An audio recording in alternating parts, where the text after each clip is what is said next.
Hi friends, నేను ఇప్పుడు బియ్యపిండి పకోడీ చూపిస్తున్నాను. ఎప్పుడు మనం శనగపిండి పకోడీ వేసుకుంటాం కదా, శనగపిండి మంచిది కాదు కదా, అప్పుడప్పుడు బియ్యపిండి కూడా ట్రై చేయొచ్చండి. కావాల్సినవి పచ్చిమిరపకాయలు, కరివేపాకు, ఉల్లిపాయలు, ఇలా చీలికలు తరుక్కొని ఇలా మొత్తం ఒకసారి ఉల్లిపాయలు విడదీసుకోవాలండి. ఇలా పిసికేస్తే మొత్తం విడిపోతాయి కదా. పకోడీకి ఎప్పుడైనా ఏ పిండితో చేసినా ఉల్లిపాయలు ఇట్లా ఒకసారి పిసికేస్తే బాగా విడిపోతే బాగుంటాయి.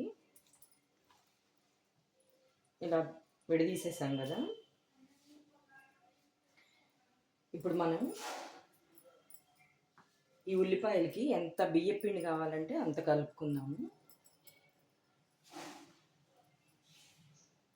మనకు కావాల్సిన క్వాంటిటీ కలుపుకోవచ్చు.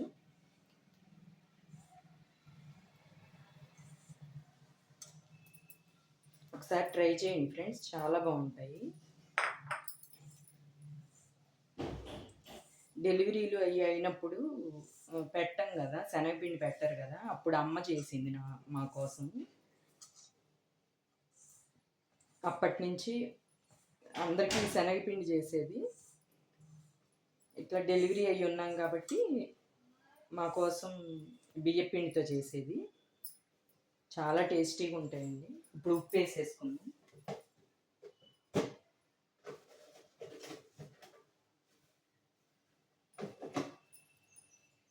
ఇదిగోండి ఫ్రెండ్స్, కావాల్సినంత ఉప్పు, టేస్ట్కి సరిపడా. ఇంకా వాటర్ పోసి కలిపేసుకుంటాము.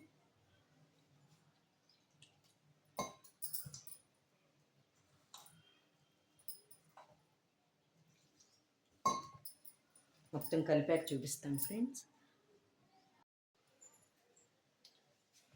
ఇదిగోండి ఫ్రెండ్స్, నాకు కొరవ పిండి కూడా పట్టేసింది. నేను ఇంక మొత్తం కలిపేసుకున్నాను బియ్యపిండి. ఇదిగోండి, ఇలా ఈ కన్సిస్టెన్సీలో ఉండాలి పిండి. ఇప్పుడు మనం నూనె కాగింది కదా, బాండీలో నూనె పోసుకున్నాం కదా, వేడెక్కింది. ఇంక మనం ఇప్పుడు పకోడీలాగా వేసేద్దాము.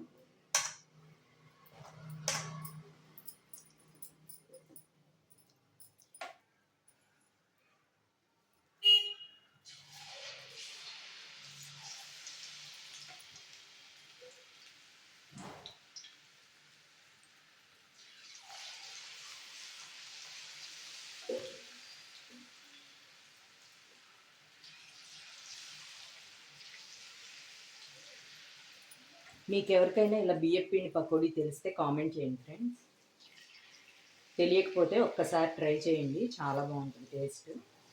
ఇంక ఇందులో నేను సోడా ఉప్పు ఏం వేయనండి. ఓన్లీ ఉప్పు, బియ్యపిండి, ఉల్లిపాయ ముక్కలు, చీలికలు, కరివేపాకు, పచ్చిమిరపకాయ ముక్కలు, అంతేనండి.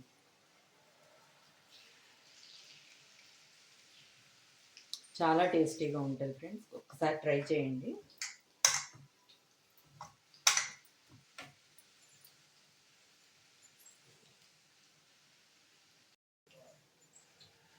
చూడండి ఫ్రెండ్స్, ఇక్కడ ఒకవైపు నురుగు ఆరిపోయింది కదా, కొంచెం ఇంకా వెనక్కి తిప్పుకుందాము.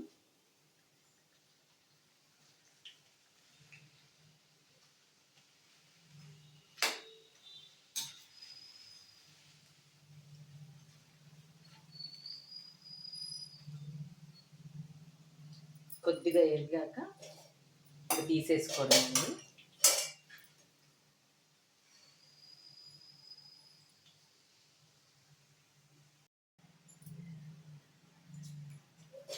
ఇదిగోండి ఫ్రెండ్స్, ఇంకేగిపోయింది చూసారా, ఈ కలర్ వస్తే చాలు. మనకి శనగపిండిలాగా మరీ డార్క్ రాదు, ఎందుకంటే ఇది బియ్యపిండి కదా. ఇంక మళ్ళీ ఎక్కువ ఉంచామంటే ఉల్లిపాయలు మాడిపోతాయి. ఇదిగో ఈ ఏపు వచ్చేదాకా ఉంచుకోవాలి. ఇంతేనండి, పకోడీ రెడీ. వితిన్ సెకండ్స్లో చేసేసుకోవచ్చు. ఉల్లిపాయలు, పచ్చిమిరపకాయలు, కరివేపాకు తరిగి పెట్టుకున్నామంటే ఇంక అప్పటికప్పుడు బియ్యపిండి ఉంటే ఈజీగా చేసేసుకోవచ్చు ఫ్రెండ్స్. అంతే, మిగతాది కూడా వేసేస్తున్నాను. మిగతా పిండి కూడా వేసేస్తున్నాను.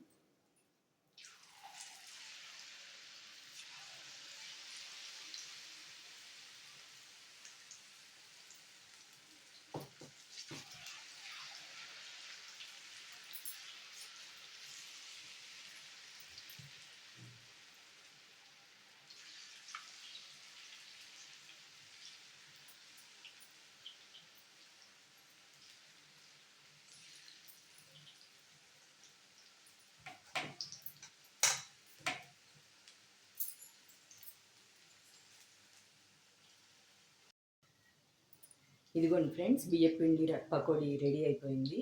ఒక్కసారి ట్రై చేయండి ఫ్రెండ్స్, చాలా బాగుంటుంది. హెల్త్కి కూడా, ఇంకా శనగపిండి కాకుండా బియ్యం పిండితో చాలా హెల్తీ కదా. ట్రై చేయండి ఫ్రెండ్స్. నా వీడియో నచ్చితే లైక్ చేయండి, షేర్ చేయండి, కామెంట్ చేయండి ఫ్రెండ్స్. బాయ్.